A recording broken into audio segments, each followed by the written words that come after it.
We're standing outside the U.S. headquarters of the notorious SHIN NIPPON Biomedical Laboratories and animal breeding facilities in Everett, Washington. For several years, their horrendous treatment of animals has been reported in the news media and on the internet. Dana, you've protested here many times. What can you tell us about SNBL? SHIN NIPPON Biomedical Laboratories is an animal testing company based out of Japan. They have labs in China and Europe and the USA. The Everett lab here is the US headquarters. SNBL USA does more than $100 million a year in business, testing on animals for pharmaceutical companies, chemical companies, and government agencies such as the Department of Defense. They import a few thousand primates a year just to the USA, and they breed them to send to other labs in the US, as well as other small animals that they test on, like rabbits and mice. And as recently as 2010, we know that they also were testing on dogs. It's important to remember that our pharmaceutical purchases and chemical purchases and our tax dollars go to support companies like this. What exactly is it that SNBL has done to cause so much notoriety?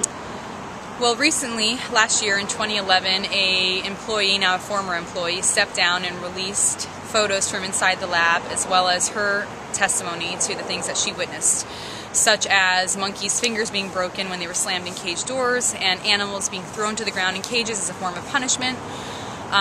She witnessed monkeys shivering 24/7 for months on end, being injected with cold saline solution without adequate relief, primates being isolated in violation of the Animal Welfare Act, primates being injected with painful chemical solutions and denied adequate pain relief, another violation of the Animal Welfare Act. You might have also heard of SNBL in the news when a monkey was boiled alive in its cage, as the cage was passed through a cage washing machine without any notice or care for the animal still inside. Life in this facility is pure hell for these animals. Thank you, Dana. Beth, you're a nurse practitioner. You care deeply about human beings. Some people would say, even though these tests are terrible, don't we have to do them to keep people safe? No, testing on non-human animals is irrelevant to the health of humans. I'm in psychiatry, and I can tell you that even amongst humans, the way humans metabolize drugs amongst their own species is completely different. So if you take a species that's different from humans, their whole way of metabolizing chemicals and substances is completely different. I mean, the pharmacodynamics and the pharmacokinetics are completely different. What does that mean? That means that the way the drugs and chemicals work in the body is different, and the way the drugs and chemicals are worked on by the body are different. So basically, testing on other species is really not giving us correct data and can't be extrapolated to human beings. So just as an example, a few years ago the FDA even reported that 92 out of 100 drugs that were tested on other species other than animals later failed human trials. What you're talking about doesn't sound very scientific. Why does it continue? I can answer that simply. It continues because there are certain people that are profiting greatly from this industry,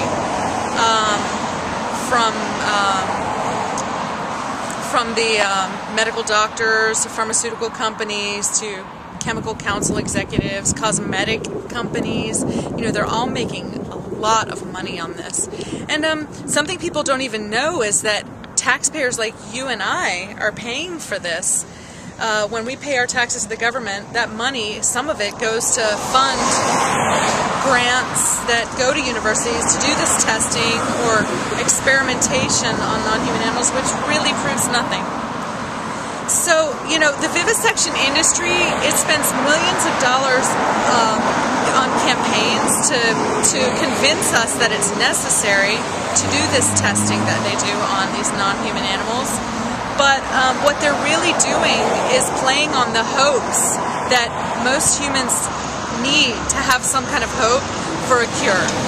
So just to give you an interesting example of one of those, their tactics of PR campaigns is near where I live, they put up a billboard that had a really sweet looking girl on it, and on the other side there was a white rat, and in the middle it said, "Who would you rather see live?" And I thought to myself, I don't have to make that decision. And the reason they do these kinds of PR campaigns is because it's an absolute fraud. Pam, you've been working on exposing SNBL and other testing labs for a long time. It seems obvious that SNBL is breaking the Animal Welfare Act. So why isn't the USDA closing them down? Because compliance with the Animal Welfare Act relies on self-regulation. The research labs, like SHIN NIPPON, have their own oversight committee. It's called the Institutional Animal Care and Use Committee. On the committee, they have their own researcher, their own veterinarian, and their own choice of three additional committee members. Once a year, they do their own inspection of their own compliance with regulations and send in the report. Fortunately, there have been outside inspections as well that have documented some of the abuse that's going on inside SHIN NIPPON labs. There was one animal who was being injected with a really toxic, dangerous chemical, and he was kept in the study despite the fact that he lost 42% of his body weight. He had skin and tail lacerations. He was dehydrated. He wasn't eating. And they were force feeding him with a nasogastric tubing going through the nose down into the stomach with a tube. This has been used as torture on humans, but this little guy had to put up with it for an entire month without any pain medication. So this is pretty much what he looked like. And getting no pain medication, kept like this for a full month before being euthanized. So in spite of the Animal Welfare Act, the USDA allows this to happen? Yes, because there's a huge corporate loophole, surprise, surprise, written right into the law. If the committee, say from the SHIN NIPPON labs, if they don't like a regulation, all they have to do is request an exception. SHIN NIPPON doesn't even, they don't even comply with their annual report requirements. They described one study in a report where an animal that was being injected with a highly toxic substance, they didn't specify the species of the animal, or the substance, or the frequency and duration of the substance. Based on this, they didn't feel there was any need for pain medication. Why is the USDA so ineffective? Self-regulation of the research labs, corporate greed, and failure of the USDA to enforce any of their regulations and what they find during these inspections.